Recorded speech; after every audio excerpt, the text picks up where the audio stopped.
Hello बच्चों। आज अब हम सेकंड चैप्टर पढ़ने जा रहे हैं बेटा।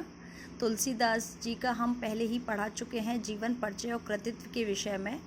अब हम उनके संवाद को पढ़ रहे हैं। जब परशुराम जी क्रोधित होकर आते हैं सभा में और राम लक्ष्मण साथ में हैं और उनसे उनका एक विवाद होता है। अब देखिए कैसे विवाद हो रहा है, उस विषय में हम अध्ययन करेंगे। नाथ संभूदनु भंज निहारा, होये केउ एक दास तुम्हारा।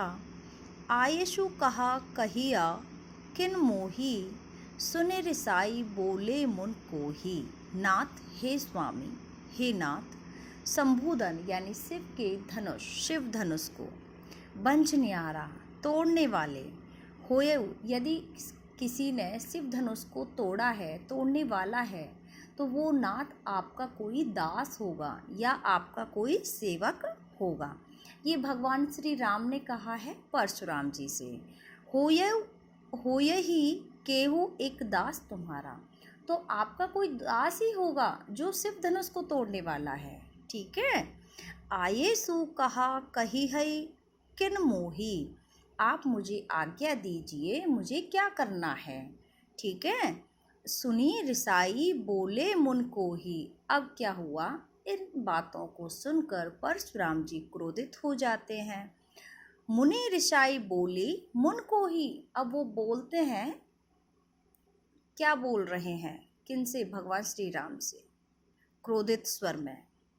सेवकु सो जो करे सेवकाई, अरे करनी करी कराई, करह लड़ाई। अब देखो इसमें बोला है कि सेवक तो वो होता है जो सेवा करता है। सेवक तो आप उसी को कहोगे ना जो सेवा करता है। अरे आप तो दुश्मन के तरह क्या कर रहे हो, लड़ाई करने के काम कर रहे हो। जिस प्रकार से एक शत्रु दूसरे शत्रु पे वार करता है, उस प्रकार से आप तो लड़ाई का काम कर रहे हो। तो इन्होंने बोला है अरे करनी यानी शत्रु के समान कर रहे हो, और तो ये लड़ाई का काम है, ना कि सेवक का काम है। ठीक है। फिर आगे की पंक्तियां हैं। सुनहु राम जेहि शिव धनु तोरा, मैं शिव धनुष के तोड़ने की आवाज सुनकर, यानी शिव धनुष को भंग होने का स्वर सुनकर इधर आया हूँ। ठीक है। तो सहस्र भाव समसो रिप मोरा, और वह जो शिव धनुष को तोड़ने वाला व्यक्ति है, वह सहस्त्र भाव एक राजा था, उसके समान मेरा क्या है, शत्रु है। जिस राजा ने ये शिव धनुष को तोड़ा है, वो सहस्त्र भाव राजा के समान मेरा शत्रु है। ठीक है। सो बिलगाऊ बिहाई समाजा, ना त मारे जेहहीं सब राजा। जो भी शिव धनुष को तोड़ने वाला राजा है या व्यक्ति है, वो क्या हो जाए, इस समाज से अलग हो जाए। यानी जितने भी क्षत्रिय समाज के राजा वहाँ सभा में इकट्ठे हुए हैं, तो वहाँ से वो स्वतः ही यानी अपने मन से ही साइड में हो जाए।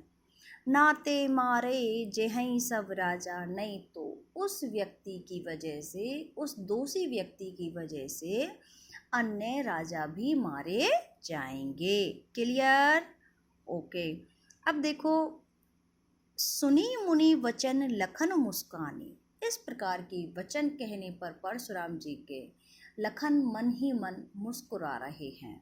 अब देखो, कोई आप पर गुस्सा करे और आप मन मन मुस्कुराओगे तो क्या होता है, और ज़्यादा गुस्सा आता है या नहीं आता है। तो वही सिचुएशन होती है। अब परशुराम जी तो गुस्से में बोल रहे हैं और वो बड़े भी हैं।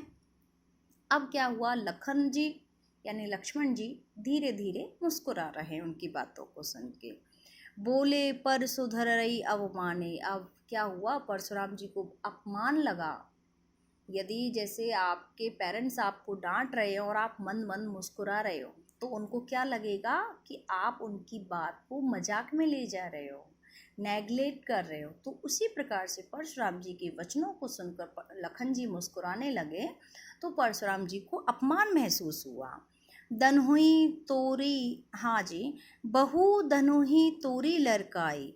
तो अनेक प्रकार की दनहुई यानी छोटी छोटी, जब बचपन में होते हैं, जैसे बचपन में बच्चा छोटा होता है तो छोटे छोटे हाथ होते हैं, छोटे हाथों में बड़ा धनुष तो आएगा नहीं, तो छोटे छोटे धनुष बना लेते हैं। ठीक है, छोटे धनुष बच्चों को मार्केट से भी मिल जाते हैं। तो उसी प्रकार उस समय, तो बचपन में राम भगवान और लक्ष्मण जी जब धनुष बाण चलाना सीख रहे थे, तो बहुत सारी धनुही यानी छोटे धनुष हैं, उनको उन्होंने तोड़ा है बचपन में।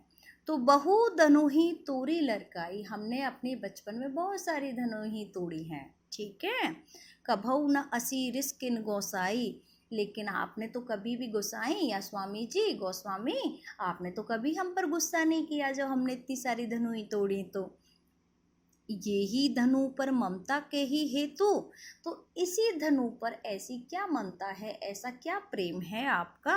सुनी रिसाई कह भृगुकुल केतु, भृगुकुल यानी परशुराम जी के पिताजी का नाम है भृगु ऋषि, तो भृगु ऋषि के बेटे हैं ये भृगुकुल केतु, यानी परशुराम जी के लिए बोला है। तो आप तो भृगुकुल की ध्वजा हो, तो आप अब क्यों गुस्सा कर रहे हो हम पर, जब हमने तो बचपन में बहुत सारी धनुई तोड़ी थी, जब तो आपने कभी हम पर गुस्सा नहीं किया है। अब देखो यहाँ तक ये सब पंक्तियाँ हो चुकी हैं, अब मैं आगे बता रही हूँ आपको। अब परशुराम जी क्या कहते हैं, रे नृप बालक काल बस बोलत तो ही ना संहार, धनु ही समत्रुप्रारी धनु विदित सकल संसार।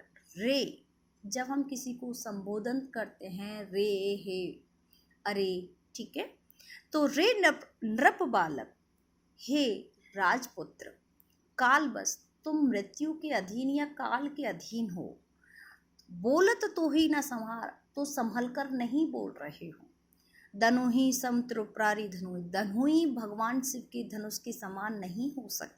बिल्कुल सही बात है। ये तो जो एक धनुई है, एक टॉयज है या छोटे खिलौने हैं, वो एक अच्छे धनुष का या अच्छी चीज़ों की कंपैरिजन करेंगे तो थोड़ी हो सकता है। ठीक है, तो धनुई समत्रुप्रारी धनु, जो छोटी धनुई है वो भगवान शिव के धनुष के समान नहीं हो सकती है। विदित सकल संसार, ये सभी संसार में सभी को पता है, संपूर्ण संसार जानता है। बिल्कुल सही बात है। यहाँ तक मैं समझती हूँ सबका क्लियर हो गया होगा। मैंने बहुत इजी लैंग्वेज में कराया है, और इसको अच्छे से फिर देखना, दोबारा रीड करना। यहाँ पे सेकंड स्टार्ट हो रहा है। तो लखन कहा हंसी हमरे जाना, सुनहु देव सब धनुष समाना। जब लखन जी क्या कहते हैं, हंसते हुए कहते हैं हमने जाना, हाँ हम समझ गए हैं, हम जान चुके हैं। सुनहु देव सब धनुष समाना, सुनाए सभी देवों के धनुष समान होते हैं, हमें पता है। ठीक है, का क्षति लाभू जून धनु तोरे, तो इस पुराने धनुष को तोड़ने से क्या लाभ और क्या हानि हुई है। यदि हमने इस शिव धनुष को तोड़ भी दिया है तो उससे क्या फ़र्क पड़ता है, सब जो देवों के धनुष हैं वो सभी समान होते हैं। इन्होंने ऐसा कहा। देखा राम नयन के भोरे, जब राम भगवान ने इतने मतलब अपने नयन से इस तरीके से देखा है। देखो इन्होंने बोला है देखा राम नयन के भौरे, जैसे जो हमारे नेत्र रूपी भौरों ने देखा, यानी भगवान श्री राम के नेत्रों के बारे में बोला है भगवान लक्ष्मण जी ने, कि जब इन्होंने देखा तो इनके नेत्र रूपी भौरे ने देखा, छूत टूट रघुपति ना दोसु, और ये स्पर्श करने से ही शिव धनुष टूट गया। तो इसमें रघुपति यानी भगवान श्री राम का, रघुनाथ जी का कोई भी दोष नहीं है। इनके मतलब नेत्र रूपी भंवरों ने देखा और इनके स्पर्श करने से यदि ये शिव धनुष टूट गया तो इसमें इनका कोई भी दोष नहीं है।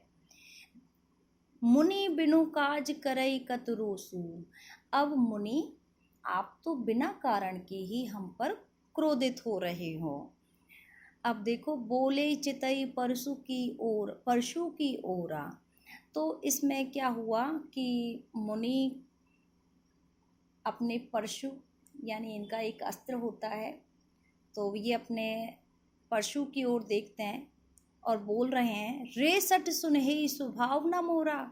हे मूर्ख, तुम मेरे स्वभाव के बारे में नहीं जानते हो। अब परशुराम जी और क्रोधित हो जाते हैं।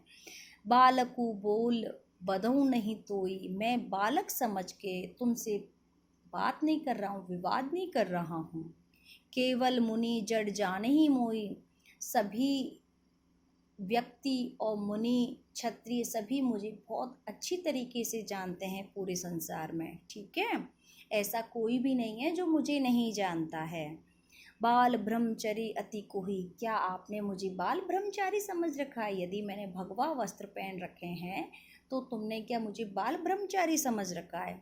विश्व विदित क्षत्रिय कुलद्रोही, पूरे जगत में मुझे जाना जाता है कि मैं क्षत्रिय कुल का नाश कर चुका हूँ, क्षत्रिय कुल का विनाशक हूँ या क्षत्रिय कुल को विनाश करने वाला हूँ, ठीक है।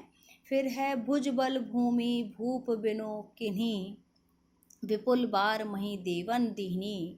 तो मैंने अपनी भुजाओं के बल से भूमि को कई बार क्षत्रियों से विहीन कर दिया है, राजा से रहित कर दिया है।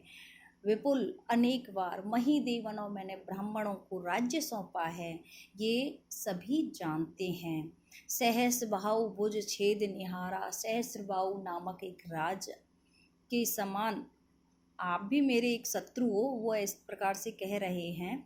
परशु बिलोकु महिप को मारा, और इस प्रकार से देखते हुए अपने परशु की तरफ देखते हैं और उन राजकुमारों की तरफ देखते हैं।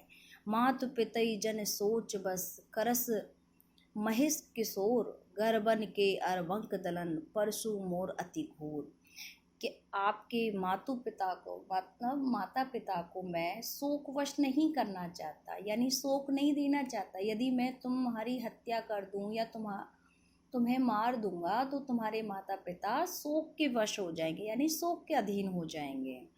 करिस महिष किशोर, हे किशोर, तुम अभी बालक हो, किशोर अवस्था में हो, तो मैं तुम्हारे माता पिता को इस विषय में दंडित नहीं करना चाह रहा हूँ, तुम्हारी गलती की सजा मैं उन्हें नहीं देना चाह रहा हूँ, ठीक है। गर्भन के अरबंक दलन, परशु मोर अति घोर। तो मेरे परशुराम जी कह रहे हैं कि मेरा जो ये शस्त्र है, परशु है, इसकी आवाज़ से ही गर्भस्थ शिशु की मृत्यु हो जाती है और बहुत घनघोर आवाज़ होती है, ठीक है। तो आप ऐसा ना करें, मुझे क्रोधित ना करें, जो मैं तुम्हें मारने के लिए